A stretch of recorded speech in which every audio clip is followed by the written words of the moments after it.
সায়নের থেকেও শুদ্ধ ডেঞ্জারাস। সায়ন প্রকাশ্যে খেলে আর শুদ্ধ চাল বুঝে দান ফেলে। মাদারচোদ আরেকটা চিজ বটে। কথার কথা এক কথা, আমরা ফেসে যাব না তো বস? আমি কি করে বলবো ফাঁসবি না কি করবি, তোরা জানিস। তবে হ্যাঁ, আমার সাথে চালাকি করতে যাস না। চালাকি তোদের পেছন দিয়ে ভরে দেব, আউজ করারও সময় দেব না। মনে রাখিস আমি এসবে দারুণ এক্সপার্ট। এ কথা বলে ইয়াসির কল কেটে দিল। ছেলেগুলো একে অপরের দিকে তাকিয়ে চিন্তিত হয়। তাদের দিয়ে কাজ করিয়ে ফাঁকতালে নিজেই কেটে পড়েছে, আবার শীতল কণ্ঠে থ্রেটও দিচ্ছে নাম না বলার জন্য। এ লোক ঠান্ডা মাথার খুনি। প্রথমে বুঝতে পারেনি, বোঝার উপায় নেই, কারণ এই লোক ডিলার নয়। তাদের সাথে ডিল করেছে অন্য কেউ। অন্য কেউ সেই মানুষটাকেও চেনে না। মোট কথা, টাকার পোকা তারা। যার থেকে টাকা পায় তার হয়েই কাজ করে। তাছাড়া কিডন্যাপ কেস এই প্রথমবার তাও নয়, পূর্বেও বহু জনকে করেছে। হাত পা লুলা করে বাড়ির সামনে ফেলে এসেছে, কাউকে মেরে গুম করে দিয়েছে, কাউকে বা টাকার বিনিময়ে প্রাণ ভিক্ষা দিয়েছে। এসব কাজ বহুবার করেছে বলেই চৌধুরী বাড়ির মেয়ে তুলতে এত কিছু ভাবেনি। এখন মনে হচ্ছে এবার চালে ভুল করে ফেলেছে। তাদের খোঁজ নেওয়া উচিত ছিল। সায়ন পশু কুরবানি করার মতো মানুষ জবাই করে, শুদ্ধ নাকি কম না? এমন ভয়ঙ্কর ভাইদের আদুরে বোনকে তুলে আনা উচিত হয়নি। এখন নিজেরাই না মারা পড়ে। নিজেদের অভিজ্ঞতা থেকে বুঝেছে বড় লোকগুলো গিরগিটি হয়, সময়ে অসময়ে রং বদলায়। ইয়াসিরের মতো নিমক হারাম টাইপের হয়, কাজ করিয়ে পরে তাদেরকেই চিনতে পারে না। অগ্রিম টাকা নিয়েছিল বিধায়, নয়তো টাকা ছুটতো শালা ইয়াসিরের মুখে। এখন কিচ্ছুটি করার নেই। বাঁচতে চাইলে চোখ বুজে জান নিয়ে পালাতে হবে। বিড়বিড় করে এসব বলতে বলতে তারা গাড়ি বের করে ফেলল। ফেনীতে ঢুকতে পারেনি এখনো। এটা কোন জায়গা ধারণাও করতে পারলো না। আশেপাশে রাস্তা আছে বোধহয়। গাড়ি চলাচল, শব্দ আসছে। 5 জন গাড়ি থেকে নেমে তাকালো অবেচেতন শীতলের দিকে। থাপ্পড়ের আঘাতে মেয়েটার ঠোঁট ফেটে রক্ত বেরোচ্ছে। কপালে কালশিটে ফর্সা 2 গালে থাপ্পড়ের দাগ।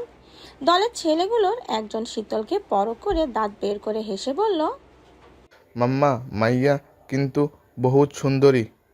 এমন জিনিস ফেলাইয়া যাইতে মন চাইতেছে না। খাইতে না পারে একটু চটকাইতে তো পারি, তাই না? বাহিনচোদ তুই চটকা আমার, সরি, আমরা জায়গা। হের বাপ ভাইয়ের আইতাছে।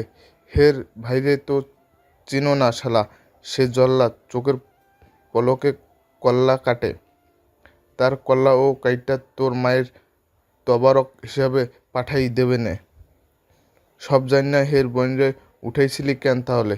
তোর কথায় আইসা এখন দেখি সত্যি সত্যি মরতে হবো বাল। আমিও জানতাম না, পরে জেনেছি। তয় হের বড় ভাইয়ের রেকর্ড ভালো না, বহুত ডেঞ্জারাস আছে। হাতে পড়লে জান শেষ। মাম্মা, হাঁটুন ধর, বাইচে থাকলে মেলা মাইয়া পাবি। এ কথা বলে থামতেই খেয়াল করলো আরেকজন শীতলের আইফোন ধরে নেড়ে চেড়ে দেখছে। চোখে লোভাতুর দৃষ্টি, একদম নিউ ফোন। মাইয়ার বাপে বোধহয় মেলা বড় লোক, না হইলে এইটুকুন মাইয়ারে কেউ আইফোন দেয়? তারও মেলা দিনের শখ একটা আইফোন কেনার। আইফোন যা ছবি আসে না, পুরোই অস্থির। ওর মনের অবস্থা বুঝে পাশের জন ফোনটা ছো মেরে কেড়ে নিল। তারপর গাড়ি থেকে স্যানিটাইজার দিয়ে রুমালে মাখালো। এরপর রুমাল দিয়ে ফোনটা ভালো করে মুছে অন করে ছুঁড়ে মারলো শীতলের দিকে। তখনই ফোনটার আলো জ্বলে উঠলো। একের পর এক ফোন কল আসতে থাকলো। কখনো বাবা, মা, সায়ন ভাই, বড় আব্বু, সব থেকে বেশি কল এলো বিশুদ্ধ পুরুষ নামে সেভ করা নম্বরটি থেকে। কলের বহর দেখে তারাও বুঝে নিল এই নাম্বার ট্র্যাক হতে পারে। এই কথা স্মরণে আসতেই তারা একে অন্যের দিকে তাকিয়ে প্রাণপণে ছুটতে শুরু করলো। 5 জন ছেলে ছুটতে ছুটতে আধারে মিলিয়ে গেল, আর অবচেতন শীতল সেভাবেই পড়ে রইল। একটা কারো বিলার এসে ঘুরঘুর করে গেল। দেখে গেল কারো বুকের ধন জ্ঞান হারিয়ে অন্ধকারে পড়ে আছে। ওদিকে মেয়ের চিন্তায় সিমিন চৌধুরীর প্রেশার বেড়ে গেছে। কোনোভাবে প্রেশার কমছে না। অসহায় সুরে কেঁদেই যাচ্ছে আর দোষারোপ করছেন নিজেকে। কেন মেয়েটাকে সঙ্গে নিলেন না? কেন কোচিংয়ে যেতে বারণ করলে না? কোথায় গেল মেয়েটা? কে নিয়ে গেল ওনার জান পাখিকে? তারা কি কিছু খেতে দিয়েছে, কিছু, নাকি কষ্ট দিচ্ছে? এভাবে একের পর এক বিলাপ করেই যাচ্ছেন। ওনাকে কোনো মতে থামাতে না পেরে শখ তারপর দুটো ইঞ্জেকশন পুশ করে দিল। সিমিন চৌধুরীও ধীরে ধীরে থেমে গেলেন। কিছুক্ষণ পর প্রেশার কন্ট্রোলে এলে ওনার চোখেও ঘুম নেমে এলো। বাড়ির সকলে তখনও চিন্তায় অস্থির। বাচাল মেয়েটা ঘন্টাখানেক হলো বাসায় নেই, তাতেই বাড়িটা যেন থমকে গেছে। প্রায় 2.5 ঘন্টা পর একটি গাড়ি এসে থামলো শীতলের গাড়ির পেছনে। লোকেশন এখানেই শো করছে, অর্থাৎ শীতলের ফোনটা এখানেই আছে। সায়ন কোমরে পিস্তল গুজে গাড়ি থেকে নামলো। একটাকেও যদি ধরতে পারে জান খুবড়ে খাবে। কত বড় কলিজা ওজন করে দেখবে। গজগজ করতে করতে সে খেয়াল করলো পুরো জায়গাটা ঘুটঘুটে অন্ধকার, লোকশূন্য এরিয়া। শীতল ছোট থেকে অন্ধকারে থাকতে পারে না, অন্ধকারে ফোবিয়া আছে তার। সে ফোনের ফ্ল্যাশ অন করে গেল গাড়িটির কাছে। আশেপাশে কেউ নেই, ঝোপের ঝাড়ে জিজি ঢাকছে। গাড়ির দরজাও খোলা। হাতে পিস্তল নিয়ে খোলা দরজা দিয়ে ভেতরে তাকিয়ে বুকটা ছলাৎ করে উঠল তার। আদরের বোনের এই অবস্থা দেখে হতবাক হয়ে গেল সে। ছুটে গিয়ে বুকে আগলে নিল শীতলকে। গাল চাপড়ে আদুরে সুরে ডাকতে লাগলো, শীতল বোন আমার, এই জান বাচ্চা, তাকা তাকা আমার দিকে। বোন শুনতে পাচ্ছিস? চোখ খুল না, বায়ায় এসে গেছি, ভয় নেই। শীতলের কোনো সাড়া নেই। সায়ন এবার চেঁচিয়ে আজমকে বলল গাড়ি থেকে তাড়াতাড়ি পানি আনতে। আজম পানি নিয়ে এসে পানির ঝাপটা দিলে এবারও ব্যর্থ। ফোনের আলোতে আঘাতের চিহ্ন নজরে এড়ালো না। যখন আজম আমতামতা করে বলল, ভাই আপুর হাসপাতালে নিয়ে দান লাগবো, খানকির পোলাগোর বিশ্বাস নাই, এরা আপুর কিছু খাওয়াতেও পারে, দেরি করন যাইব না, চলেন উঠেন জায়গা। হুম, তাই চল। এ কথা বলে উঠতে গেলে শীতলের পাশে থেকে ফোনের আলো জ্বলে উঠল। ফোনের ডিসপ্লেতে ভাসছে একটি নাম, বিশুদ্ধ পুরুষ। সায়ন ভালো করেই জানে কে সে। কলের বহর দেখে বুঝতে বাকি রইল না অপর পাশের মানুষটির অস্থিরতা, বিচলিত, চিন্তিত। তাকেও শান্ত করা জরুরি।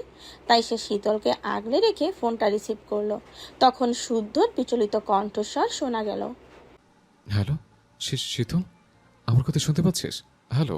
শুধু আমি বাইয়া বলছি, ওকে পেয়ে গেছি, বাসার দিকে যাচ্ছি, গিয়ে কথা বলছি। ও ঠিক আছে ভাইয়া। হুম। সত্যি ঠিক আছে, ওকে ফোনটা দাও। সেন্সলেস। এ কথা শুনে শুদ্ধ চুপ হয়ে গেল। এরপর থমথমে গলায় বলল, সেন্সেলে পোর্ট্রেট আর্টিস্ট ডেকে স্কেচ করাবে, 5-10 যতজনই হোক। তোমার বোনকে বলবে তাদের মুখাবয়ব মনে করে আর্টিস্টকে জানাতে আমার স্কেচ চাই, আমার স্কেচ চাই মানে চাই। হুম। ওর শরীরে আঘাতের চিহ্ন থাকলে বাইরের দিকে যাওয়া দরকার নেই। আপাতত ফুবির বাসায় যাও, ফুবিকে আমি জানিয়ে রাখছি। রিল্যাক্স ভাই, দেখে মনে হচ্ছে ওইরকম কিছু ঘটেনি, বয়েস সেন্সলেস বোধ হয়। আপাতত হাসপাতালের দিকে যাচ্ছি। এ কথা বলে সায়ন কল কেটে ফোনটা পকেটে রাখলো। শীতলকে কোলে নিয়ে বের হলো গাড়ি থেকে। তার গাড়িতে বসে আজমকে বলল গাড়ি জোরে টান দিতে। আজম সায়নের কথা মতো তাই করলো। সায়ন তখনও শীতলের জ্ঞান ফেরাতে মুখে পানি দিচ্ছে, কখনো ডাকছে না, কিছুতেই কিছু হচ্ছে না। তখন মনে হলো বাড়িতেও খবরটা জানানো দরকার। খুব টেনশনে আছে সবাই। তাই সে স্বর্ণকে অল্প কথায় মেসেজে জানিয়ে দিল। তারপর ছুটল আশেপাশের কোনো হাসপাতালে। শীতলের আগে জ্ঞান ফেরানো দরকার। এদিকে সায়নের কথায় শুদ্ধর বুক থেকে যেন পাথর নেমে গেল। ধপ করে বসলো বিছানায়, গা ঘেমে একাকার অবস্থা। পরনের অ্যাপ্রন খুলে বিছানায় শুয়ে পড়ল। কিছুক্ষণ সেভাবেই শুয়ে থেকে বুকের বাঁ পাশে হাত বুলিয়ে বুক ভরে শ্বাস নিল। এতক্ষণ দমটা বুঝি গলায় আটকে ছিল। তবে ঘটনাখানা স্বাভাবিকভাবে নিতে পারল না। কেন জানি তার মনে হচ্ছে কেউ ইচ্ছে করে কাজটা করলো, সংকেত নতুবা সতর্ক বার্তা দিতে।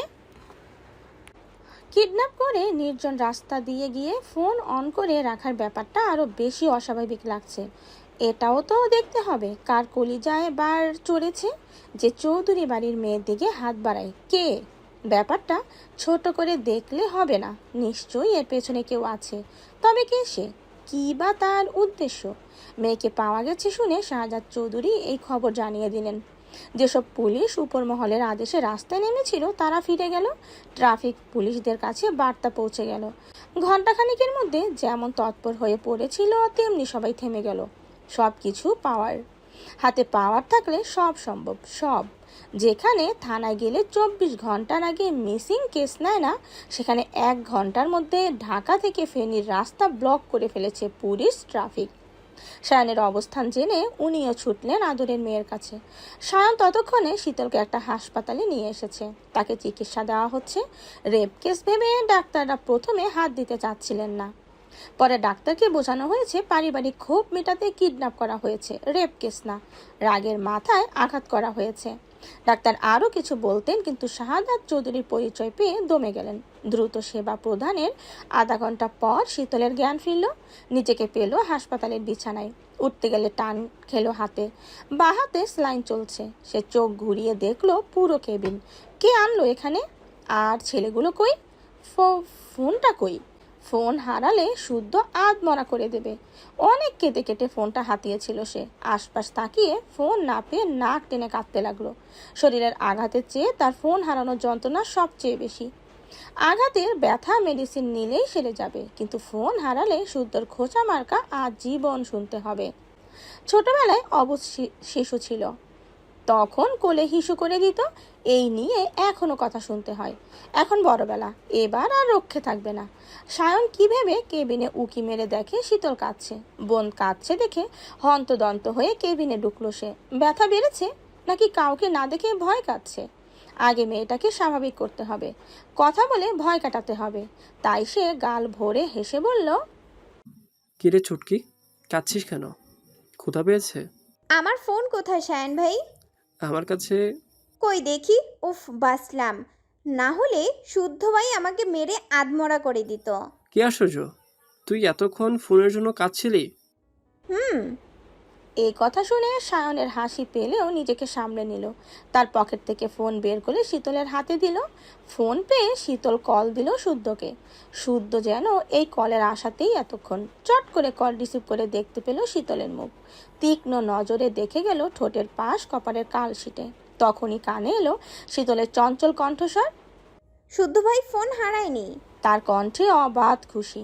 ফোন না হারানো যেন বিশ্ব জয় করে ফেলেছে। শুদ্ধ চুপ করে দেখলো সেই খুশি। আগে ছিল আধা পাগল, আঘাত পেয়ে ফুল পাগল হলো নাকি কে জানে। নয়তো এই অবস্থায় ফোনের চিন্তা কে করে?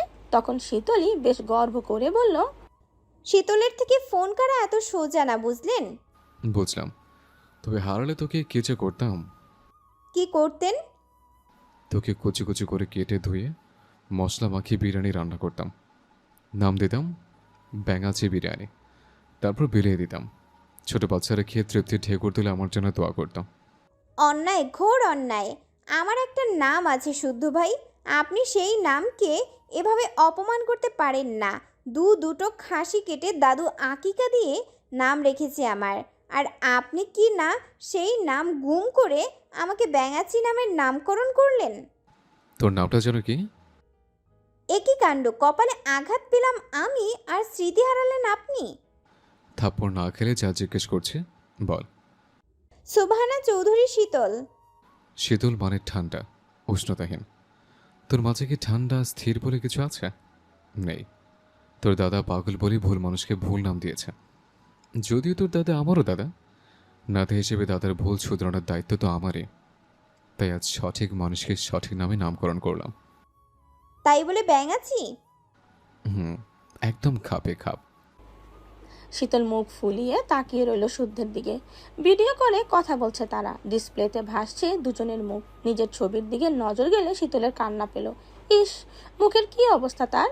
সে নিজের মুখে হাত বুলিয়ে কান্নারত স্বরে বলল, আগে ভাবতাম আপনি পাষাণ, তাই পাষাণের মতো আমাকে মারেন। আজ বুঝলাম আপনার থেকেও বাইরের ওই ছেলেগুলো আরও পাষাণ, নিষ্ঠুর। নয়তো এত জোরে কেউ থাপ্পড় মারে? কে মেরেছে? ভ্রু কাটা ওই ছেলেটা।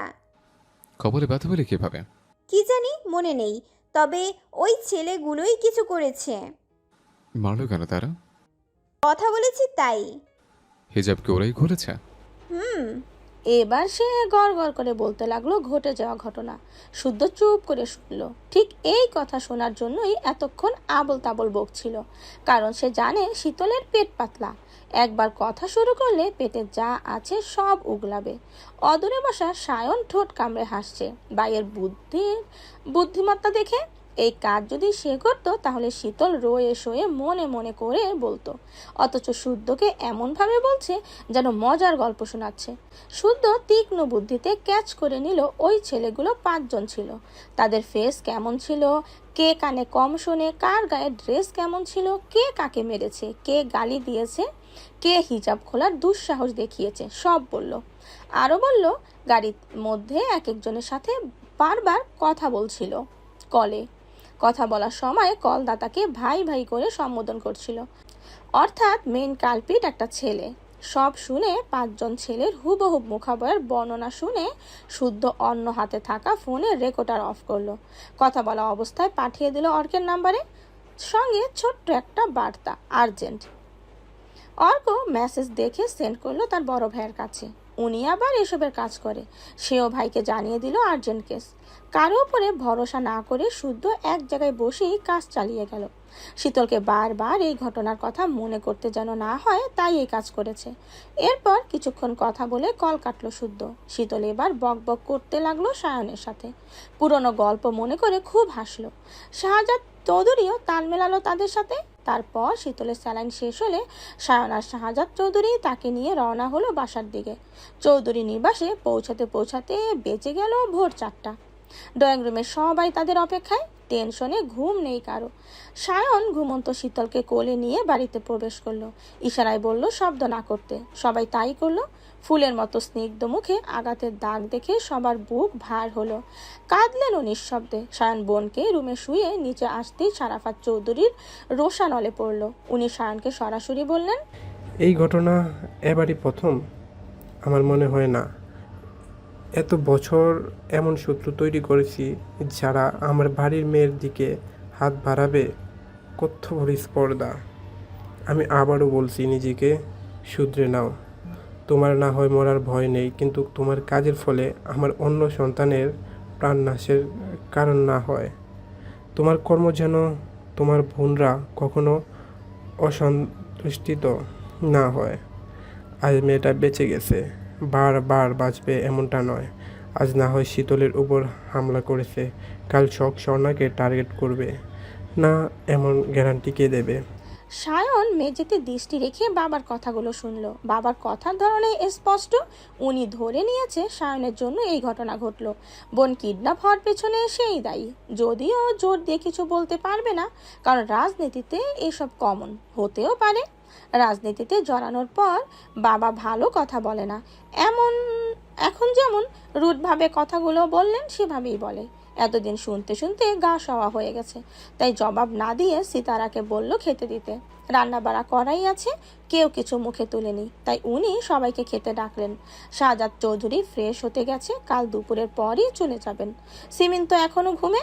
সারাফাত চৌধুরী শখ এখন আর খাবে না, চলে গেলেন যার যার রুমে। সায়ন কোনো মতে হাত ধুয়ে খেতে চললো নিজের রুমে। যাওয়ার আগে একবার তাকালো স্বর্ণের দিকে। এই তাকানোর মানে স্বর্ণ বোঝে, এর অর্থ জলদি রুমে আয়।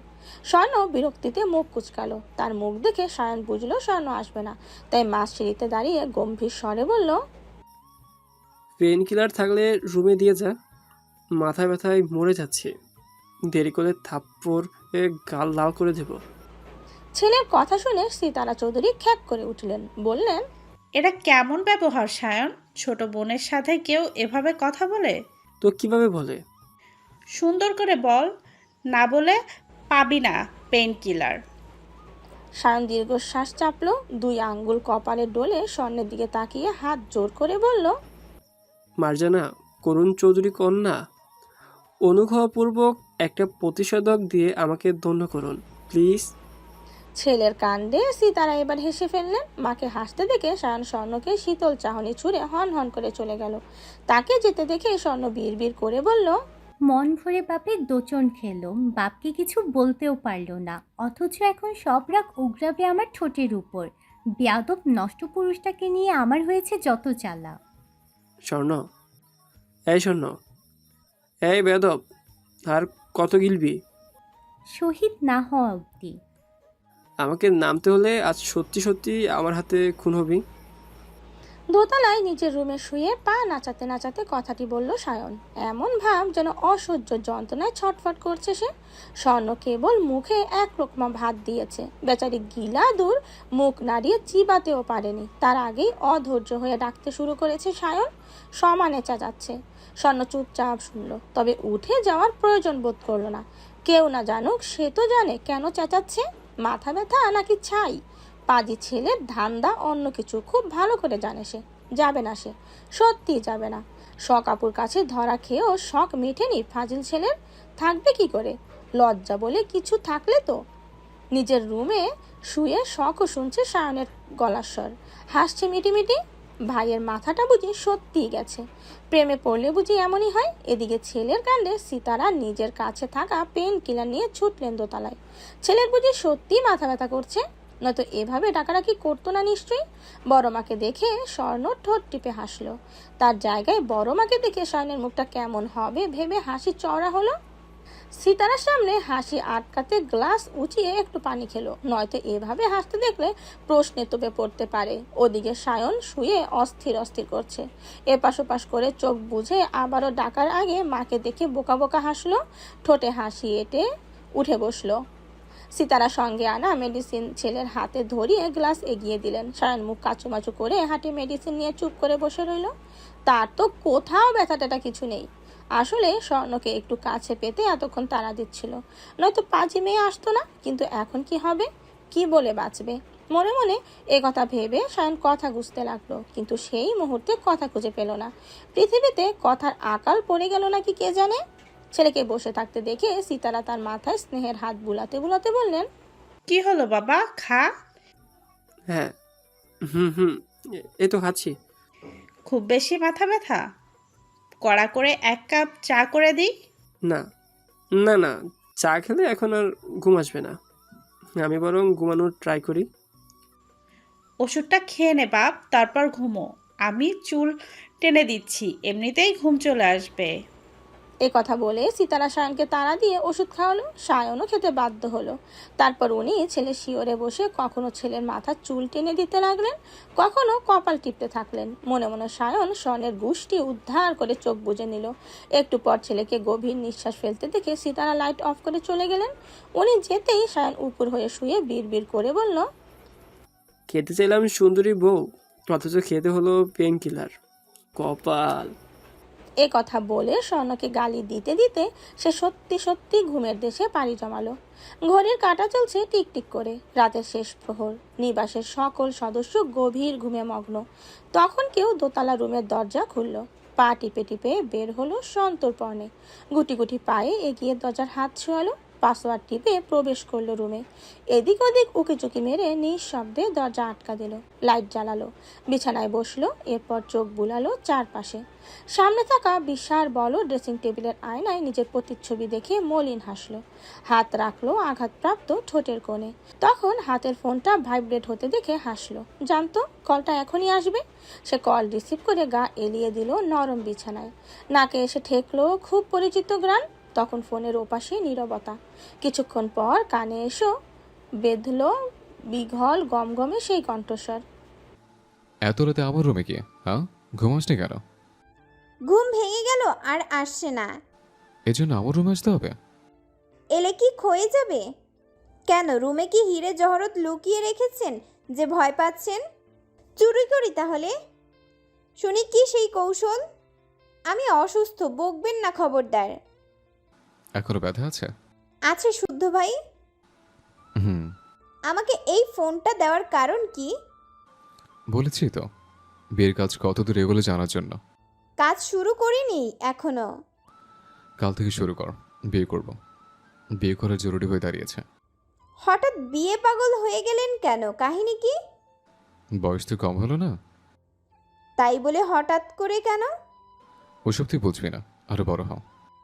বুঝবো না, অথচ আমার ঘাড়ে গুরু দায়িত্ব চাপিয়ে দিয়েছেন। দেওয়ার কারণ সময় মতো বুঝে যাবে। এ কথা বলে শুদ্ধ চেয়ারে হেলান দিয়ে নিচের ঠোঁট কামড়ে ধরে হাসলো। শীতল চোখের সামনে যেভাবে বুকের মধ্যে ফোন লুকিয়েছিল ভাবলেও হাসি পায়, অস্বস্তি লাগে। মূলত এই কারণে ফোন নিজের কাছে রাখার সাহস করেনি। ফোনটা দেখলেই সেদিনের ঘটনা মনে পড়ে যেত, যেটা তার জন্য শুভকর কিছু হতো। কেন হতো না, এই কেন জবাব নেই, জবাব খোঁজারও প্রয়োজন মনে করেনি কখনো। সে চোখ খুলে তাকালো ল্যাপটপের দিকে। তার বিছানায় শুয়ে আছে শীতল, কানে ফোন, বুকের ওপর একটা বালিশ, চুলগুলো এলোমেলো হয়ে ছড়িয়ে ছিটিয়ে বিছানা জুড়ে। পরনে কালো কালার লেডিস টপস সঙ্গে ঢিলেঢালা প্লাজো। পুরো লুক নাদান বাচ্চা টাইপের, অথচ দুষ্টুমিতে পিএইচডি করা, কথা কাজে দুরন্ত পড়া। শীতল কিছুক্ষণ আগে রুমের পাসওয়ার্ড চাপতেই তার কাছে নোটিফিকেশন চলে এসেছে। এত রাতে রুমে কে ঢুকতে চাচ্ছে, কি কাজ, নাকি অন্য কেউ বাসায় ঢুকেছে। মূলত এসব ভেবে ল্যাপটপ চেক করে দেখে দরজার সামনে জুবুথুপু হয়ে শীতল দাঁড়িয়ে আছে, হেলে দূরে বারবার পাসওয়ার্ড ইন করছে। তাকে দেখে কনফার্ম বাটন প্রেস করতেই দরজা খুলে গেছে। ডিসক্লাইন করলে একাধিকবার পাসওয়ার্ড চাপায় বৈদ্যুতিক শক খেত। বৈদ্যুতিক শকে ঝাঁকি খেয়ে সে ওখানেই মরে পড়ে থাকতো। অথচ বোকা শীতল টের পায়নি রুমের মালিক না চাইলে রুমে ঢুকতেও পারতো না। বর্তমানে দুজনেই চুপ, চলছে নীরবতা। অদ্ভুত কারণে নিশ্চুপ থাকতে ভালো লাগছে। ফোন কানে ধরে একে অপরের নিঃশ্বাসের শব্দ শুনছে। কাকতালীয়ভাবে দুজনেরই মন খারাপ, মনে অনেক কথা জমা, অথচ বলতে ইচ্ছে করছে না। শীতল আবার বেশিক্ষণ চুপ থাকতে পারে না, চুপ থাকলে পেটের মধ্যে গজগজ করে। এই স্বভাবের কারণে সে আগে নীরবতা ভাঙল, ধীর কণ্ঠে বলল, শুদ্ধ ভাই, হুম। একটা কথা বলি। না, কেন বলি না প্লিজ। বরং যখন শুনবি না তখন পাগল ছাগলের মতো জিজ্ঞেস করিস কেন? আপনার কি মন খারাপ? এ কথা কেন মনে হলো তোর? আপনার বুক চাপা নিঃশ্বাস আমার কানে কানে গুনগুন করে বলে গেল। এ কথা বলে খিলখিল করে হাসলো শীতল। হাসতে গিয়ে কাটা ঠোঁটে টান খেলো, ব্যথাতুল শব্দ করে ঠোঁট চেপে ধরলো। শুদ্ধ হাসি শুনলো তার করা ব্যথাতুল শব্দ। কেন জানি বুক ভার হলো। তারপর ল্যাপটপে চোখ রেখে বলল, রুমে যা। কেন? যেতে বলেছে। যাব না। তুই চুন নেই, তোকে বিশ্বাস নেই, তোকে রুমে রাখার রিস্ক। যা বলছে। আমি চুন্নি, কি চুরি করেছি আমি? খবরদার বলছি, উল্টাপাল্টা অপবাদ দিবেন না। আমার নতুন টি শার্টটা গায়েব করেছিস, পারফিউম, সে ব্লু রিচ ওয়াচটাও দুদিন আগে ছেড়েছিস। আর বলবো? শীতল জিভে কামড় দিল। সত্যি সত্যি গায়েব করেছে, কিন্তু বিশুদ্ধ পুরুষ জানলো কিভাবে? কথা বাড়ে, কিছু বলতে গেলে সত্য ফাঁস হয়ে যাবে। এর চেয়ে ভালোই কলটা কাটা উত্তম। তাই সে বলল, যেই না রুমের চেহারা, তার নাম আবার পেয়ারা, থাকবই না আপনার রুমে। এ কথা বলে সে কল কেটে দিল। তারপর পুরো রুম টই টই করে ঘুরে এটা ওটা নেড়েচেড়ে দেখলো। রুমের এক কোণে থাকা ছোট্ট ফ্রিজ খুলে সফট ড্রিঙ্কস বের করলো, খেলো ধীরে সুস্থে। অত্যাধুনিক ডিজাইনের ড্রেসিং টেবিলের কাজ সরিয়ে থরে থরে সাজানো পারফিউম ঘেটে ঘুটে দেখলো। তারপর পছন্দসই একটা নিয়ে নিজের শরীরে মাখলো। খোলা চুলগুলো খোপা করে স্টাডি টেবিল থেকে একটা কলম নিয়ে খোপাতে গুজে দিল। চুলের কাঠি কাজ সারলো কলম দিয়ে, আর কি। এরপর থম মেরে কিছুক্ষণ বসে থেকে যাওয়ার জন্য পা বাড়িয়েও থেমে গেল। পিছে ফিরে তাকালো বিছানার দিকে। বিছানাটা যেন টানছে তাকে। ভাবলো সে যদি এখানে থেকেও যায় শুদ্ধ জানতেও পারবে না। কল কেটে দিয়েছে, জানার কথাও না। চোখে আবার ঘুম ধরা দিয়েছে, রুমে যেতে আলস্য লাগছে। এসব ভেবে সে ড্রিম লাইট অন করলো। রুমে ছেয়ে গেল নীলচে নরম আলোয়। তার রুমটার থেকেও এই রুমটা বড়সড়, খুব বেশি সুন্দর। গোছগাছ থাকে অল টাইম, এজন্য খুব লোভ হয়। মন বলে শুদ্ধকে বের করে রুমটা দখল করে নিতে। মনে মনে এসব ভাবতে ভাবতে সে এগোলো বিছানার দিকে, শুয়ে পড়লো নিশ্চিত মনে। এরপর বিড়বিড় করে বলল, একটু ঘুমালে পাপ হবে না, জানতেও পারবেন না রুমের খচ্চর মালিক। এ কথা বলে চোখ জোলা বন্ধ করে নিল। পরিচিত গ্রান নাকে এলে প্রাণ ভরে টেনে নিল। এরপর অবান্তর ভাবনা ভাবতে ভাবতেই ঘুমের দেশে পাড়ি জমালো। শুদ্ধ চেয়ারে হেলান দিয়ে তাকিয়ে দেখলো তার অনুপস্থিতিতে তার রুমে, তার বেডে অন্য কারো রাজত্ব। অথচ না, কিচ্ছু বলতে পারলো না, আর ধমকে বের করে দেওয়ার ইচ্ছা করলো না। এখন মধ্যরাত, ঘুমিয়ে আছে সুখী মানুষগুলো। ইয়াসির রাতের রাস্তায় হাঁটতে হাঁটতে সিগারেট ফুঁকছে, নাক মুখ দিয়ে ধোঁয়া ছাড়ছে। তার মনে একটি আফসোস জমা হয়েছে, সেই আফসোসের নাম শীতল। আজকে পাখিটাকে না চাইলেও ছাড়তে হয়েছে। পাখিটার সেই পুতুল মুখ, শরীর শিরশির করা গোলাপি ঠোঁট, অধর কামড়ে হাসি, রাগী ফেস, চঞ্চলতা সব চোখের তারায় ভাসছে। কুটকুটে যৌবনের তাড়নায় জীবন অনেক মেয়েকেই খেয়েছে, কিন্তু কিন্তু না মন তৃপ্ত হয়েছে আর না দেহ। এবার মনের মতো কাউকে পেলে নিজের কাছে রেখে দিলে কেমন হয়? ঠিক বন্দিনী করে, সম্পত্তির মতো নিজের নামে দলিল করে, যাতে কেউ আর কাটতে না পারে। কাজটা করলে মন্দ হয় না। তার জীবনে হেতু দরকার। সংসার করার ইচ্ছে কোনো কালেই ছিল না, কিন্তু জীবনটা আজকাল খুব বেশি পাঞ্চে লাগে। একাকী সময়গুলো কাউকে পাশে পাওয়ার শখ জাগে। অনেক তো হলো বাউন্ডেলেপনা, এবার তাহলে শীতল রানীকেই বন্দিনী করা যাক, রেখে দেওয়া যাক নিজের খুব কাছে, নিজের করে। তার স্তব্ধ বাড়িতে চঞ্চল পাখিটি উড়ে উড়ে ঘুরে ঘুরে বেড়াবে। তার মন কেমন করা খিলখিল হাসিতে সুখে এসে ঝুমঝুম করবে, গাইবে, নাচবে, আর সে দু চোখ ভরে দেখবে, হাসবে, আগলে রাখবে। এছাড়াও চঞ্চল পাখিটাকে সে রোজ রাতে বউ সাজাবে, লাল টুকটুকে লাজে রাঙা বউ। মোট কথা, বউয়ের সাজে কখনো কারো সঙ্গে রাত্রি যাপন করা হয়নি, না কারো বউয়ের সাজ নষ্ট করার কারণ হতে পেরেছে। এবার হবে, খুব তাড়াতাড়ি হবে। সামর্থ্যবান পুরুষ হয়ে যদি বউ সাজে বউয়ের সাজ নষ্ট করতে না পারে, তবে কেমন পুরুষ সে? ছ্যাঃ, পুরুষ সমাজ কি মানবে? মানা উচিত না। সে জানে না এমন কেন ভাবছে, তবে ভাবতে ভালো লাগছে। তার এমন বেপরোয়া ভাবনা ছেদ ঘটল ফোনের রিংটোনে। কল রিসিভ করে কানে ধরতেই কেউ বলল, পালাতে বলেছি পালিয়েছে, কোথায় গেছে আমি কি করে বলবো? কি আশ্চর্য, আপনাকে মিথ্যা কথা বলবে কেন? আপনি কি আমার বেড পার্টনার যে মিষ্টি মিষ্টি কথা বলে আরেক রাউন্ড খেলার ফায়দা খুঁজবো? না, পারি না, কারণ আমার সেক্স পাওয়ার আপনার মতো লো বাজেটে না। আমার পাওয়ার অল টাইম তুঙ্গে, তাই আমিও থাকি চাঙ্গে। শুদ্ধ মশাকে একটু খেলিয়ে নিতে মন চাইছে। তাছাড়া ওই নটি বয় আগে দেশে আসুক। বিদেশে বসে বনের কলঙ্কিত দেহ দেখে কতটুকুই বা সুখ পালন করবে? বলেন কি? দেখে তো মনে হয় না। ও আইসি, সম্বন্ধে দেখি গোটাটাই চিজ বার্গার। ডাকলে কি পাপ হবে? ভ্যাজ ভ্যাজ না করে টাকা পাঠান দেখি। পকেটে টাকা না থাকলে শরীরে এনার্জি পায় না। ইয়াসিরের কথা শুনে লোকটা ফোন কেটে দিল। কয়েক মিনিট পর তার ফোনে মেসেজ এলো, মাত্রই অ্যাকাউন্টে 3 লাখ টাকা ঢুকেছে। এবার শান্তি লাগছে। মনে শান্তি নিয়ে ভাবতে লাগলো পরের থাবাটা ঠিক কোন জায়গায় দিলে শুদ্ধ সোনা আটকে উঠবে, কাটা মুরগির মতো ছটফট করবে। চৌধুরী নিবাসে নাকি দুটো কুচো চিংড়ি আছে, নামটা বোধহয় সাম্য সৃজন। তাদের থাবার গুটি বানালে কেমন হয়? ভালোই হয় বোধহয়। তাহলে আর কি, ভালো দিয়ে ভালো কাজই সম্পূর্ণ করা হোক। গভীর ঘুমে তলিয়ে আছে সায়ন। রুম জুড়ে অন্ধকার। সময় তখন ভোর 5টার কাছাকাছি। সেই মুহূর্তে নিঃশব্দে তার রুমে প্রবেশ করলো কেউ। আস্তে করে জ্বালালো ড্রিম লাইট। আবছা আলোয় দেখলো দাপুটে রাগী ছেলের শান্ত চেহারা। সে সাবধানে হাতে রাখা কেকটা সেন্টার টেবিলের উপর রাখলো। এরপর কোলবালিশটা সরিয়ে সায়নের পাশে শুয়ে পড়লো। মায়া লাগলো ডাকতে। বুকের কাছ থেকে কোলবালিশ সরায় বিরক্ত হলো সায়ন। বউটাও কাছে আসে না, কোলবালিশও আজকাল কাছে থাকতে চায় না। কি যে জ্বালা! সে ঘুমের ঘোরে কোলবালিশ হাতড়ে নিতে গিয়ে হাত পড়লো নরম কিছুর ওপর। বালিশ তো এত নরম না, বিড়াল টিলার নাকি? রুমের দরজাটা খোলা দেখে ঢুকে পড়েছে বোধহয়। এ কথা মাথায় আসতেই সে চোখ খুলতে গিয়েও খুলতে পারলো না।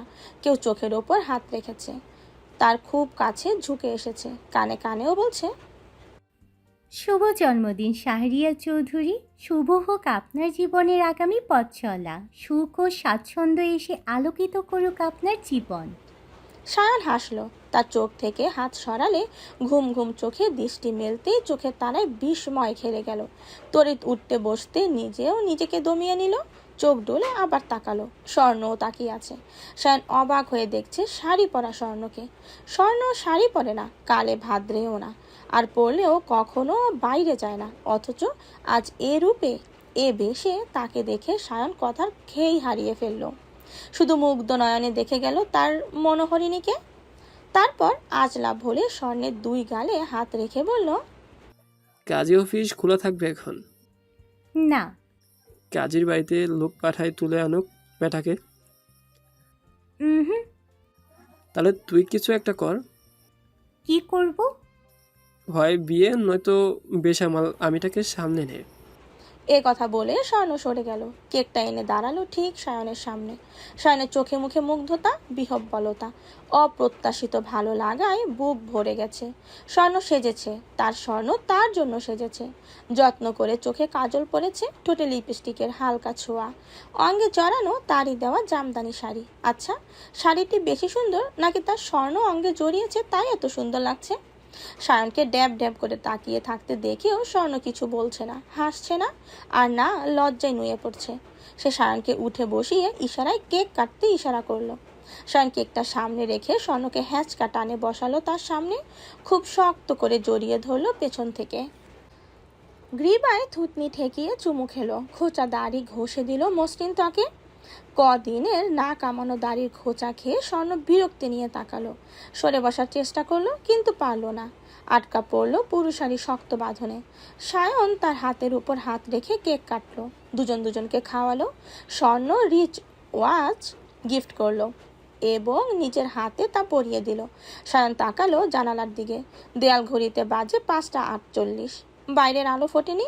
মনেও ছিল না আজ তার জন্মদিন। জন্মদিনের সকালটা এত সুন্দর হবে ভাবতেও পারেনি সে। পুনরায় স্বর্ণকে কাছে টেনে নিল, যত্ন করে চুমু আঁকলো চোখে, গালে, গলায়। তারপর ফিসফিস করে ডাকলো, জান হুম।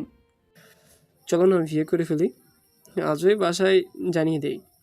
শুধু শুধু টাইম ওয়েস্ট করে কি লাভ বলো তো? আমি কি পালিয়ে যাচ্ছি? দোজের পরীক্ষা নিচ্ছিস? যেই ফিল্ডে পা রেখেছ 2 দিন পর দম ফেলানোর সময় পাবে না, এরই মধ্যে বিয়ে? তাও ঠিক, কিন্তু মনে তো মানছে না। এক কাজ করি, চুপি চুপি বিয়ে করি, পরে জানাবো সবাইকে। আমার বিশ্বাস আমার বাপ ছাড়া বাড়ির কেউই অমত করবে না। শকাপুর বিয়েটা হয়ে যাক, এরপর তোমার পাল্লা। কিন্তু কি? সায়ন ওকে জড়িয়ে ধরেই শুয়ে পড়ল, মুখ রাখলো স্বর্ণের গলার ভাঁজে। এরপর কিছুক্ষণ চুপ থেকে বিড়বিড় করে আওড়ালো। সায়ন থামলো, স্বর্ণ মনে মনে হাসলো।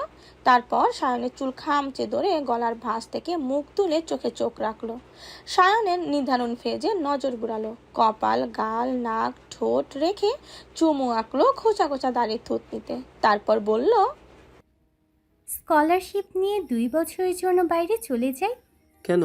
যত দিন যাচ্ছে তোমার চিপকা চিপকি বাড়ছে, দিনকে দিন অধৈর্য হয়ে যাচ্ছ তুমি। এর চেয়ে দূরে চলে যাই। তুমি এদিকে কাজ সারো, 2 বছর পর না হয় দেশে ফিরে সংসার সাজাবো আমরা। এতে আমার পড়াশোনা ঠিক থাকবে, আর তুমিও লক্ষ্যে স্থির থাকতে পারবে। প্রতিনিয়ত আমার যৌবনের খাতায় আগুন জ্বালিয়েও মন ভরছে না, না তোর? এখন তোকে রোজ না দেখে না ছুঁয়ে মেরে ফেলার পায়তারা জোড়াচ্ছিস? এতই সোজা, এতই সস্তা আমার প্রেমানুভূতি? ঠান্ডা মাথায় ভেবে দেখো, এতে দুজনেরই ভালো হবে। সরজা, ভুলেও আর আমার রুমে আসবি না তুই। তোর ভালোবাসার গোষ্ঠীর ওই চন্দ্রাবতী। এ কথা বলে সায়ন রেগে উঠতে গেলে স্বর্ণ থামিয়ে দিল। সায়নের 2 গাল আজরা বলে ধরে এক গালে মৃদুভাবে থাপ্পড় মেরে বলল, মুখ খারাপ করতে বারণ করেছি না? তুমি আমার বালের আবদার করবা, আর আমি শক্তিহীন পুরুষের মতো মেনে নেব? আবার গালিও দেওয়া যাবে না। গালি দেবো না তো কীভাবে চুমো দেবো? কথা শেষ করে স্বর্ণের ঠোঁটে চট করে চুমু খেয়ে নিল। কাজটা এত দ্রুত করলো যে তাকে বারণ করালো সময় পেল না। স্বর্ণ কিছু বলার আগেই নিজে সিরিয়াস হয়ে বলল, আমি ইচ্ছে করে তোকে ভালোবাসিনি, যা হয়েছে তা মনের অজান্তে। কিন্তু বর্তমানে আমাদের রিলেশন নিয়ে আমি খুব সিরিয়াস। ভালোবাসি তোকে, তাই বউ বানাবো তোকেই, নয়তো মন কুঠুরি আজীবনের জন্য সিলগালা করে দেব। আর মজা করে যদি দূরে যাওয়ার এক কথাটা বলিস তাহলে বলবো দারুণ জোকস। ফিলিংস হচ্ছে নাইস, ওয়াও, অসাধারণ। নেক্সট, পরের প্লট প্লিজ। আর যদি সিরিয়াসলি বলিস তাহলে আগে ওয়ার্নিং ছাড়াই বাসর সারবো, প্রেগনেন্ট করব, তারপর বিয়ে করে বাসায় জানাবো। এটা অন্তত মাথায় গেঁথে রাখিস। স্বর্ণ চুপ করে শুনলো, তারপর সায়নকে সরিয়ে সায়নের বুকে মাথা রেখে চুপ করে শুয়ে থাকলো। সায়ন তাকে বুকে আগলে চুলে বিলি কেটে দিচ্ছে যত্ন সহকারে। শান্তিতে দু চোখে ঘুম নেমে আসছে। সায়নের মাথায় হঠাৎ দুষ্ট বুদ্ধি খেলে গেল। সে স্বর্ণের কানে কানে বলল, শাড়ি কি আমার জন্য পরেছিস? হুম। তাহলে খোলার দায়িত্ব তো আমারই, তাই না? রুমে যাব, সরো। মামার বাড়ির আবদার বললেই মনে হচ্ছে যেতে দেবো। তাহলে মুখ বন্ধ রাখো। তাহলে একটু আদর করতে। আগামী 3 দিন তোমার কাছে আসা তো দূর, কথাও বলবো না। এখন যেত না, সময় বেড়ে যাবে। তুমিই ভাবো তুমি কি করবা। এ কথা বলে স্বর্ণ ওকে ধাক্কা দিয়ে উঠে চলে গেল। দরজা খুলে যাওয়ার আগে সায়ন মুখ কাচুমাচু করে বলল, যাচ্ছি, যা, আমাকে রেপ করে যা প্লিজ, নয়তো তোর ছোঁয়ায় একটু কলঙ্ক লিপটে দিয়ে যা। জান, আবার শুরু করলে? না মানে সকালে আয়নায় নিজেকে দেখে যাতে সান্ত্বনা দিতে পারি, তাই আর কি। তার কথায় স্বর্ণ খুব বিরক্ত হয়ে তাকিয়ে চলে গেল। স্বর্ণকে রেগে যেতে দেখে স্বয়ন শব্দ করে হেসে ফেলল। তার লাগাম ছাড়া কথা ও কাজ শুধু পাগলিটাকে রাগানোর জন্যই আর কি। পরিশেষে সফল। 1 সপ্তাহ পরের ঘটনা। শীতল এখন সুস্থ বলা চলে। তার চঞ্চলতা দেখে বোঝার উপায় নেই কত বড় বিপদের হাত থেকে বেঁচে ফিরেছে। তার মতে তার জন্য চিন্তা করার অনেক মানুষ আসে। সে শুধু শুধু চিন্তা করে রক্ত শুকাবে কেন? এর মধ্যে সে শুদ্ধের বিয়ের ব্যাপারে ইনিয়ে বিনিয়ে সবার কাছে বলেছে। আশ্চর্যের ব্যাপার, কেউ বিশ্বাস করতেই চায় না। শীতলের কথা শুনে সিতারা নিজে শুদ্ধকে জিজ্ঞেস করেছিল, শীতল খেতে বসেছিল, তুই নাকি পাত্রী দেখার কথা বলেছিস, সত্যি নাকি বাপ? পাগল সকল মানুষ কত কথাই তো বলে, সব কথা ধরতে আছে। আমি কাজে এসেছি, এসব বিয়েটির কথা বলে মনোযোগ নষ্ট করতে চাচ্ছি না আপাতত। ওর কথায় কান দিও না। ছেলের কথা শুনে সিতারা দীর্ঘশ্বাস চাপলেন। ভেবেছিলেন ঘটনা সত্যি বোধহয়, খুশিও হয়েছিলেন। কিন্তু ছেলে তো মুখের উপর না করে দিল। 2 দিন পর শীতল পুনরায় কলেজে যাওয়া শুরু করলো।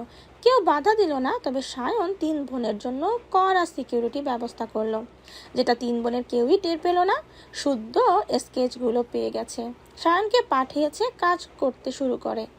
সায়ন ইনিয়ে বিনিয়ে শীতলকে সেগুলো দেখিয়েছে। শীতল বিস্ময় নিয়ে কনফার্ম হয়েছে এরাই ছিল।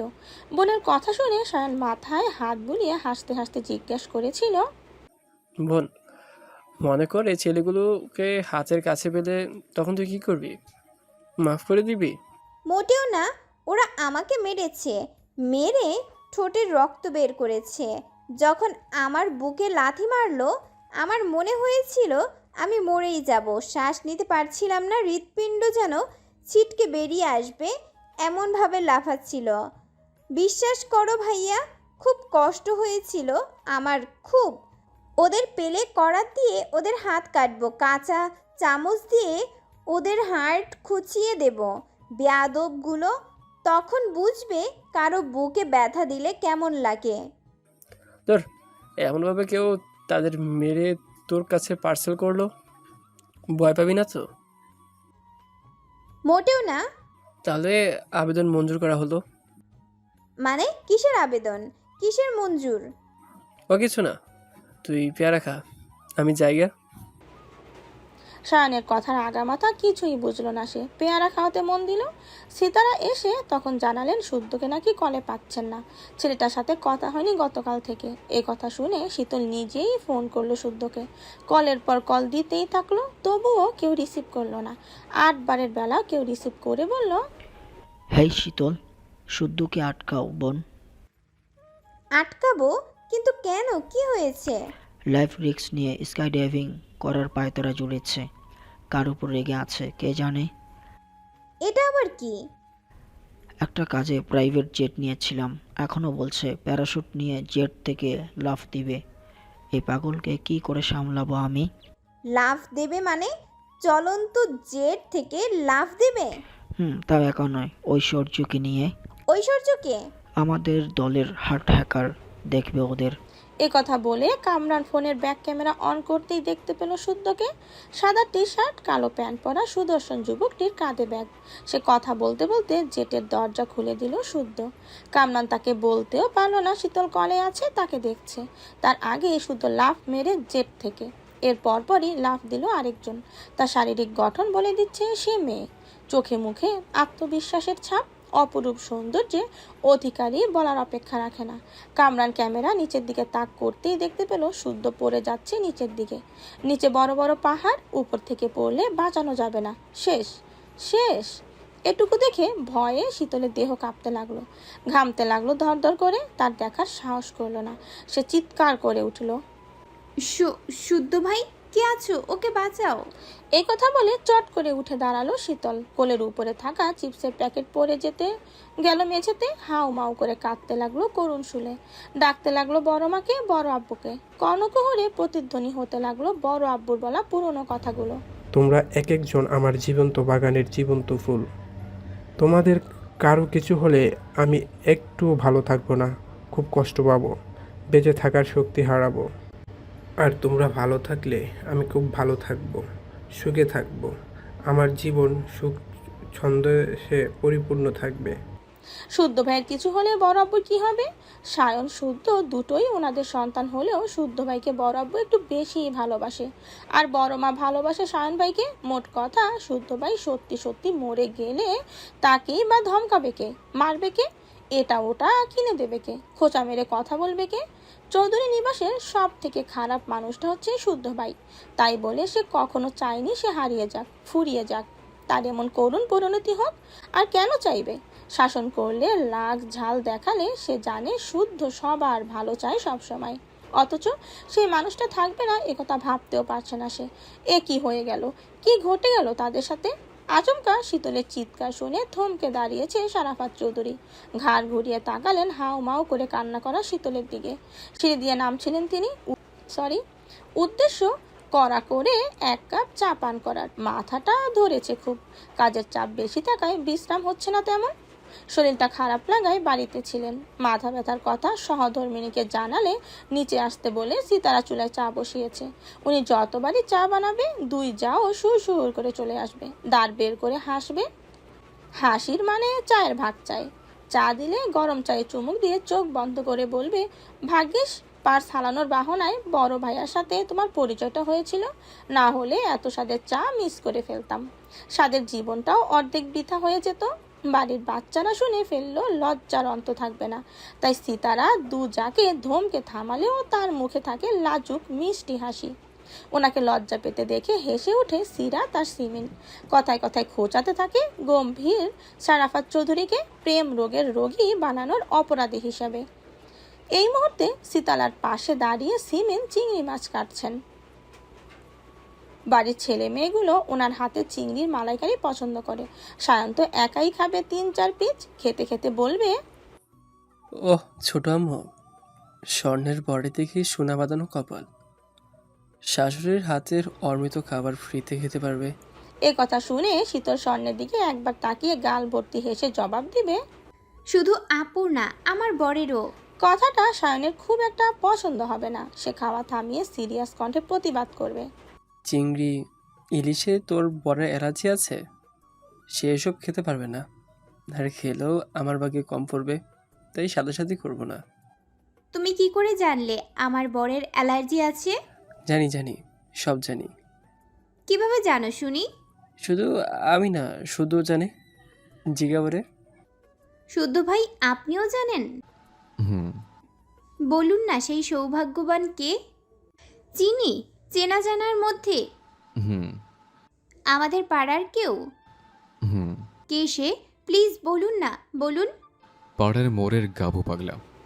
এই কথা শুনে শীতলের মুখের হাসি মিলিয়ে যাবে। অভিমানে সে জড়ো হবে তার ডাগর ডাগর চোখের পাতায়। মুখ দিয়ে সব সময় লালা ঝরে এমন ছেলেকে বিয়ে করবে না। গাবু তার বর হতেই পারে না। অতঃপর সে সায়ন শুদ্ধের নামে নালিশ জানাবে সারাফাত চৌধুরীকে। খেতে বসে ছেলে মেয়েদের ঝগড়া দেখে হাসবে সকলে। বলা বাহুল্য শুদ্ধ খায় অল্প স্বল্প, সব কিছুতে খুঁতখুঁতে স্বভাব ছোট বেলা থেকেই। কোনো খাবার সে গপ গপ করে খায় না, যা খাবে সীমিত, পাতেও তুলবে পরিমাণ মতোই। এই ব্যাপারটা ওনার ভালো লাগে, মুগ্ধও করে। তার ভাষ্য মতে থাকলেই খেতে হবে কিংবা নষ্ট করতে হবে এমনটা তো নয়, খাবারের মর্ম বোঝা উচিত। মোট কথা সেও চিংড়ি খায়, তবে এতটাই সমস্যা অ্যালার্জির। অজ্ঞতা এক টেবিলে বসে সবাই খেলেও সে ছুঁয়েও দেখে না। ব্যাপারটা ভাবলে খারাপ লাগলেও কিচ্ছু করার নেই। এসব পূর্বের কথাগুলো স্মরণ করে সিমিন মনে মনে হাসছিল, দোয়া করছিল পুরো পরিবারটা যেন আজীবন সুখে ভরা থাকে। তখন সিরাত ফোনে কথা বলতে বলতে রান্নাঘরের দিকে এলেন। ওনার মা আগের তুলনায় এখন সুস্থ আছেন, এজন্য তার মুখে হাসি ফুটেছে। কদিন পর মেজ যাকে হাসতে দেখে খুশি হলো দুই যা। সিরাত কথা বলে ফোনটা রেখে সিতারাকে বলল, ভাবি সামনেই তো রোজার মাস, রোজার আগে কোথাও থেকে ঘুরে এলে কেমন হয়? কোথায় যাবি? কাছে কোলে কোথাও যাই, অথবা চলো পিকনিক করি, বাচ্চাগুলোও খুশি হবে। আচ্ছা শুদ্ধ কবে ফিরবে? 2 দিন ধরে তোকে ফোনে পাচ্ছি না, এত কিসের কাজ আল্লাহ জানে। বিয়ে দিয়ে দাও, বিয়ের টানে বাইরে থাকার কথা মাথায় আনবে না। রাজি হলে দিয়েই দিতাম, কিন্তু 2 বজ্জাতের 1 বজ্জাত বিয়েতে রাজি না, তাদের নাকি সময় নেই। এ কথা বলতে না বলতেই শীতলের চিৎকার শোনা গেল। চুলা অফ করে কোনো মতে ছুটে গেলেন তিন যা। গিয়ে দেখেন শীতল ফোনের দিকে তাকিয়ে হাউ মাউ করে কাঁপছে থরথর করে। শুদ্ধ ভাই, শুদ্ধ করে ডেকে চোখ বড় বড় করে তাকিয়ে আছে ফোনের দিকে। ততক্ষণে তার চিৎকার শুনে বাকিরাও ছুটে এসেছে, জিজ্ঞাসা করছে কি হয়েছে, কি দেখে ভয় পেয়েছে, আর শুদ্ধের নাম ধরে চিৎকার করলো কেন। শুদ্ধ ঠিক আছে। শীতল ধপ করে বসে পড়ল, তার শরীরের শক্তি যেন কেউ শুষে নিয়েছে। তবুও ঢোক গিলে ছলছল চোখে বড় মার উদ্দেশ্যে বলল, শুদ্ধ ভাই জেট থেকে লাফ দিয়েছে বড় মা, নিচে অনেক বড় বড় পাহাড়। বলিস কি? তুই কি করে জানলি? ভিডিও কলে দেখলাম। কই দেখি, আমাকেও দেখা। কল ঢুকছে না। এ কথা বলে ঠোঁট ভেঙে কেঁদে ফেললো শীতল। রীতিমতো ফো পাচ্ছে সে। শারাফাত চৌধুরীও ততক্ষণে ছুটে এসেছেন, বসেছেন শীতলের পাশে। হাত বাড়িয়ে পানির গ্লাস নিয়ে খাওয়ার ইশারা করে শান্ত হতে বললেন। পানি খেয়ে সে গড় গড় করে বলল কি কি দেখেছে। শীতলের কথা শুনে সবাই চিন্তায় পড়ে গেলেন, নিজেরাও যোগাযোগ করার ব্যর্থ চেষ্টা করলো। শীতল তখন ফুফাতে ফুফাতে বলল, বড় আব্বু, শুদ্ধ ভাই বোধহয় রাগ করে এই সিদ্ধান্তটা নিয়েছে। তাছাড়া কেন জেট থেকে লাফ মেরে মরতে চাইবে বলো? রাগ? কিসের রাগ? ভাইয়া বিয়ে করার জন্য পাগল হয়ে গেছে। আমাকে ফোনটা দিয়েছে বিয়ের কাজ কতদূর এগুলো জানার জন্য। দিনে 2 বার আমাকে শুধায় বিয়ের কাজ কতদূর এগুলো। আসলে নিজের বিয়ের কথা মুখ ফুটে বলতে পারে না, তাই আমাকে বলে, প্লিজ বড় আব্বু, ভাইয়ার বউ দেখো। বউয়ের অভাবে ওনার মনের দুঃখ বেড়ে গেছে, সেই দুঃখে বোধহয় উনি সুইসাইড করতে চাচ্ছে। শীতলের কথা শুনে সিতারা আটকে উঠলেন। শীতলের থেকে ফোনটা নিয়ে নিজেই কল দিলেন শুদ্ধর নাম্বারে। না, পেলেন না। সিতারা চিন্তিত মুখে দেখে শীতল পুনরায় বলল, বড় মা, শুদ্ধ ভাইকে বিয়ে দিচ্ছ না বলেই সে এমন কাণ্ড ঘটিয়েছে। তোমরা আমার কথা শোনো, আমি এক ফোঁটাও মিথ্যা কথা বলছি না। তুই বলিস সে বিয়ের জন্য পাগল, অথচ আমি জিজ্ঞেস করলে তেলে বেগুনে জ্বলে ওঠে। লজ্জা পায়। এমনকি আমাকে কি বলেছে জানো? বলেছে জোর করে বিয়ে করিয়ে দিতে, নয়তো অঘটন ঘটিয়ে ফেলবে। কতবার যে বললাম মেয়ে দেখে বিয়ে করিয়ে দাও, কেউ শুনলে না। বিয়ের শোকেই ভাইয়া পৃথিবীকে বাই বাই করে দিল বোধহয়। এ কথা শীতল ফুপিয়ে ফুপিয়ে কাঁদতে লাগলো। এইটুকু সময়ে চোখ মুখ লাল করে ফেলেছে, হিচকে উঠেছে। এবার শারাফাত চৌধুরী শীতলের মাথায় হাত রেখে বললেন, কিছু হবে না মা, ভয় পেও না। শ্রদ্ধায়ের আগেও স্কাই ডাইভিং করেছে। বড় আব্বু, নিচে বড় বড় পাহাড় ছিল, শুদ্ধ ভাই পড়ে যাচ্ছিল। পড়তো না, ওর পিঠে ব্যাগ দেখছো না? ওটা তো প্যারাশুট আছে। সময় মতো ব্যাগের চেন খুলে দিলেই আর পড়বে না, বাতাসে বাঁচতে থাকবে। এ কথা শুনে শীতল বিস্ময় নিয়ে তাকিয়ে রইল। রিস্ক নিয়ে এসব করার কি দরকার? সে চোখ মুছলো। এই সামান্য ব্যাপার না বুঝে বোকার মতো কেঁদে ফেললো। ছি, তখন না তার মাথা খেলে গেল, একটা মেয়েকেও লাফ মারতে দেখেছে। এদের কত সাহস! অথচ উঁচু ভবন থেকে নিচে তাকালেই তার বুকের ভেতর দরফর করে, দম আটকে আসে। তার কান্না থেমেছে দেখে আর দাঁড়ালো না সে। নিজের রুমে গিয়ে দরজা আটকে শুদ্ধকে মেসেজ করলো, মেয়েদের সাথে উড়াউড়ি হয়ে গেলে কল দিবেন, জরুরি কথা আছে। মেসেজটি সেন্ড করে তার মাথায় ক্লিক করলো। বড় আব্বু বোধহয় তাকে শান্ত করতে এই কথা বলল, নাকি ঘটনা সত্যি। যখন চিৎকার করলো সবাই ছুটে এসেছিল। চিন্তায় ভাসছিল সবার চোখে মুখে। কিছু একটা ভেবে এসে দরজা খুলে সিঁড়িতে দাঁড়িয়ে দেখলো বড় মা প্রেসার বাড়িয়ে ফেলেছে। সিরাম সিমেন চিন্তিত মুখে ওনার হাত পা ডলছে, মুখে কী সব বলছে। শখ আপু মায়ের পাশে বসে প্রেসার মাপছে। বড় আপু কাউকে বারবার ফোন করছে। তারপর তার ধারণা সঠিক, তাকে বুঝ দিতে বড় মা তখন অভিনয় করলো। মনে মনে একথা ভেবে সে পুনরায় দুকড়ে কেঁদে উঠল। কাঁদতে কাঁদতে ছুট দিল রুমের দিকে। চোখের সামনে ভাসতে লাগলো শুদ্ধের লাফ মারার ভয়ঙ্কর দৃশ্যটা। ধরতে গেলে আমাদের জীবনটা খুব ছোট। শুদ্ধর কাছে জীবনের মানই হলো মর্জি মতো জীবনের স্বাদ খুঁজে নেওয়া। খাওয়া দাওয়া আর ঘুম জীবনের মানে হতে পারে না। সে তার জীবনে অ্যাডভেঞ্চার পছন্দ করে। অ্যাডভেঞ্চার না হলে জীবনের মানে বড্ড পানসে। জীবন চলতি পথে সুখ ও দুঃখের কাহিনী সাজায়। এসবের ভিড়ে তার মনে হয় জীবনকে একটু একটু বাজি ধরা যাক। আজ হলেও মরতে হবে, কাল হলেও। ভাগ্যে যদি লেখা থাকে অবিবাহিত অবস্থায় মারা যাবে, তাহলে কি কেউ সেই নিয়তি খণ্ডাতে পারবে? পারবে না, কখনো না। তাহলে হাত গুটি বেঁচে থাকবে। অবশ্য জীবনের মায়া যাদের কম, তারা জীবন বাজি ধরতে পছন্দ করে, এটাই স্বাভাবিক। এই যে উড়ন্ত জেট থেকে লাফ মেরেছে, এটাও বা কম সাহসের ব্যাপার? তার থেকে ঐশ্বর্য তাই করেছে। এই মেয়েকে দেখেও অবাক লাগে। সাধারণত মেয়েরা সাপ খোপ দেখে ভয়ে কাল ঘাম ছুটিয়ে ফেলে, অথচ ঐশ্বর্য তার বিপরীত। খুব মেয়ে স্কাই ড্রাইভিং করার সাহস দেখায়, মুখে বললেও অনেকে শেষ পর্যন্ত ফিরে এসে নতুবা ভয়ে আতঙ্কে অসুস্থ হয়ে পড়ে। কামরান অর্ক জেটের দরজার কাছে দাঁড়িয়ে ওদের দেখছে। দুজনই বাতাসে গা ভাসিয়ে আকাশ দাপিয়ে বেড়াচ্ছে। ভয় ডর নেই দুটোর। কামরান আর অর্ক নিজেরাও রেডি হয়ে তাকাচ্ছে একের অপরের দিকে। এরপর দুই বন্ধু হাসতে হাসতে লাফ দিল। ওদের দেখে আরো 10-12 জন লাফ দিল। একজোড়া কাপল নিজেদের এক বেল্ট বেঁধে এক লাফে লাফ মেরেছে। মেয়েটাকে শক্ত করে আঁকড়ে ধরেছে ছেলেটাকে, চিৎকার করছে প্রাণপণে।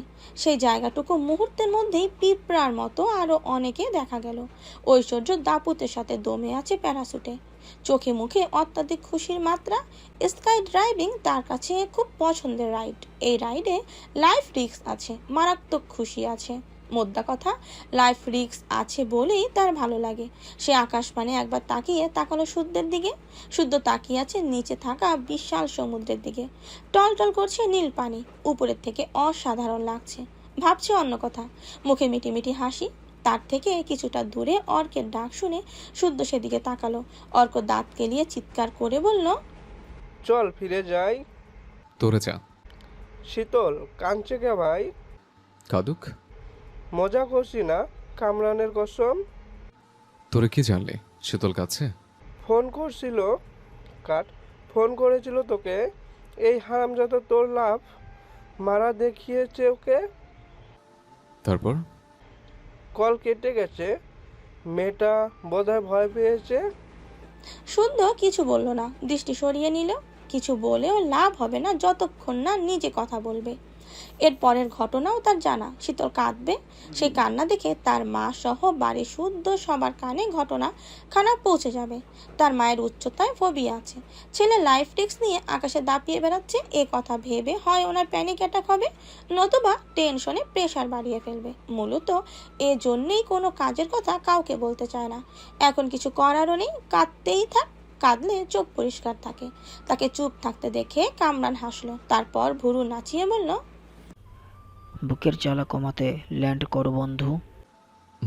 করতেই তো হবে, না করলে তোর একটা ব্যবস্থা কিভাবে করব? কিসের ব্যবস্থা বন্ধু? এখানে থাকার ব্যবস্থা। কামরানের হাসিটা মিলিয়ে গেল, চোখ মুখ শুকিয়ে গেল। শুদ্ধের শীতল কণ্ঠে থ্রেট মানে কপালে দুঃখ আছে। দেশে ফিরে বিয়ের পিড়িতে বসার কথা। না না, যেভাবেই হোক শুদ্ধকে মানাতেই হবে, বোঝাতেই হবে। খুব অনুতপ্ত সে। এই পাপ আর জীবনেও করবে না, কিন্তু সেটা আর সম্ভব হলো না। তার আগেই শুদ্ধ পাশ কাটিয়ে চলে গেল। পরপরই সংকেত গেল দ্রুত জেটে ওঠার। সবাই একে একে এলে সবার জেট ছুটলো ল্যান্ড করার উদ্দেশ্যে। প্রায় 3 ঘন্টা পর জেট ল্যান্ড করলে শুদ্ধ দ্রুত পায়ে ছুটলো রুমের দিকে। যেতে যেতেই কল করলো সিতারা নাম্বারে। ছেলেকে সুস্থ দেখে সিতারা যেন হাঁপ ছেড়ে বাঁচলো, বকলো এমন কাজ না করার জন্য। শুদ্ধ হাসলো, তবে আশেপাশে শীতলকে না দেখে বুঝলো সে কাঁদতে ব্যস্ত। কাঁদুক আর একটু কাঁদুক, কাঁদলে মন পরিষ্কার থাকে। মোট কথা, কেউ যখন কারোর জন্য ব্যাকুল হয়ে কাঁদে তখন দেখতে ভালোই লাগে। তার তো লাগে। মহারানী আর ঘন্টাখানেক কাঁদুক, সে এখন ফ্রেশ হয়ে খেয়ে তারপর না হয় কল ব্যাক করবে। এই নিয়ে 11 বার কল দিয়ে ভ্রু জোড়া কুঁচকে নিল আহানাব। আজ সকাল থেকে শখকে কলে পাচ্ছে না সে। গেল কই মেয়েটা? সকাল থেকে মিষ্টি কণ্ঠটা শুনতে পায়নি। বুকের ভেতর খা খা করছে, অসহ্য লাগছে। সকালে শুরুটা এত জঘন্য কাটলো, দিনটা কি হবে কে জানে। দিনগুলো বড্ড বেশি বেইমানি শুরু করেছে, কাটতেই চায় না। কবে বছর কাটবে, কবে শখকে বউ করে তুলবে, কবে শখকে বউ করে ঘরে তুলবে, কবে বাহুডোরে ঝাপটে ধরে বুকের জ্বালা কমাবে। এসব কবে হবে? কবে কবে কবে? সে দেশ ছেড়েছে কয়েক সপ্তাহ হয়েছে। শখ এয়ারপোর্টে এসেছিল তার সাথে দেখা করতে। যদিও এতটা কল্পনা করেনি, কিন্তু শখের এই ছোট্ট কাজে ভীষণ খুশি হয়েছিল।